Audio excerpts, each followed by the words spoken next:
जय श्री कृष्णा। संतान सप्तमी व्रत कथा।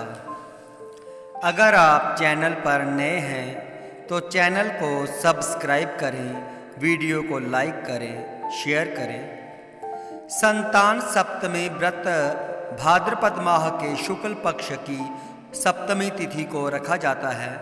सप्तमी तिथि को भगवान सूर्य को समर्पित किया गया है। कहते हैं यह व्रत संतान सप्तमी की कामना करने वालों के लिए बहुत ही महत्वपूर्ण है।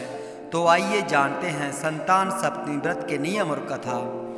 भाद्र मास के शुक्ल पक्ष की सप्तमी तिथि को संतान सप्तमी और अनंत सप्तमी के नाम से जाना जाता है। भविष्य पुराण में बताया गया है कि सप्तमी तिथि भगवान सूर्य को समर्पित है। सप्तमी तिथि के दिन भगवान सूर्य की पूजा अर्चना करने से आरोग्य और संतान सुख की प्राप्ति होती है। भविष्य पुराण में बताया गया है कि भगवान सूर्य की अष्टदल बनाकर उनकी पूजा करें, भगवान को घी का दीप दिखाएं और लाल फूल, अगर लाल कनेर का फूल मिल जाए तो यह और भी उत्तम फलदायी होगा। इनके साथ गुड़ और आटे का प्रसाद बनाकर भगवान सूर्य को अर्पित करें। सूर्य देव की पूजा में लाल वस्त्र धारण करना चाहिए। संतान सप्तमी व्रत के लिए नियम।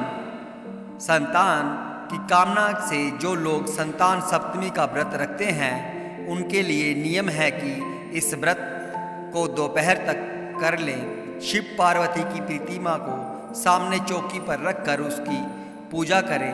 पूजा में नारियल, सुपारी और धूप दीप अर्पित करें। माताएं संतान की लंबी आयु और उनकी रक्षा के लिए कामना करते हुए भगवान शिव को कलावा लपेटें। कलावा को बाद में संतान की कलाई पर लपेट दें। संतान सप्तमी व्रत संतान सुख प्रदान करने वाला व्रत है।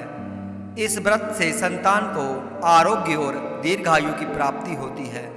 भगवान श्री कृष्ण ने एक बार पांडुपुत्र युधिष्ठिर को भाद्र मास की शुक्ल पक्ष की सप्तमी तिथि के महत्व को बताते हुए कहा था कि इस दिन व्रत करके सूर्य देव और लक्ष्मी नारायण की पूजा करने से संतान की प्राप्ति होती है। भगवान ने बताया कि इनकी माता देवकी के पुत्रों को कंस जन्म लेते ही मार देता था। लोमश ऋषि ने माता देवकी को तब संतान सप्तमी व्रत के बारे में बताया। माता ने इस व्रत को रखा और लोमश ऋषि के बताए विधान के अनुसार माता ने इस व्रत के नियम का पालन किया। इससे मेरा जन्म हुआ और मैंने कंस के अत्याचार से धरती को मुक्ति दिलाई।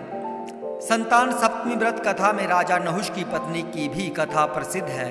एक समय अयोध्या में बड़े प्रतापी नहुष नामक राजा राज किया करते थे। राजा की पत्नी का नाम चंद्रमुखी था, जिनकी एक प्रिय सहेली थी रूपमती।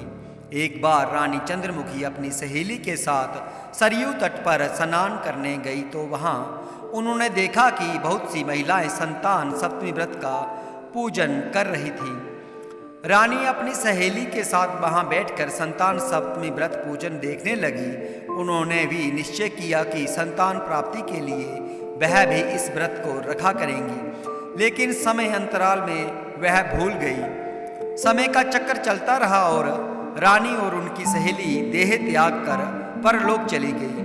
फिर उनका पशु समेत अन्य योनियों में जन्म हुआ। फिर उन्होंने अपने कर्म फल से मनुष्य शरीर प्राप्त किया। रानी चंद्रमुखी ईश्वरी नामक राजकन्या हुई और उनकी सहेली रूपमती ब्राह्मण की कन्या हुई। इस जन्म में रूपमती को अपने पूर्व जन्म की सभी बातें याद थी। उन्होंने संतान सप्तमी का व्रत किया, जिससे उसे 8 संतान प्राप्त हुई। लेकिन इस व्रत को ईश्वरी ने नहीं किया, जिससे वह इस जन्म में भी निसंतान थी। रूपमती के पुत्रों को देखकर ईश्वरी को जलन होती थी और उसने कई बार उन्हें मारने का प्रयास किया, लेकिन वह असफल रही। बाद में उसने अपनी गलती मान ली और रूपमती से क्षमा मांगी। रूपमती ने ईश्वरी को क्षमा कर दिया और संतान सप्तमी व्रत करने के लिए कहा। इस व्रत से ईश्वरी को भी संतान सुख की प्राप्ति हुई। जय श्री कृष्ण।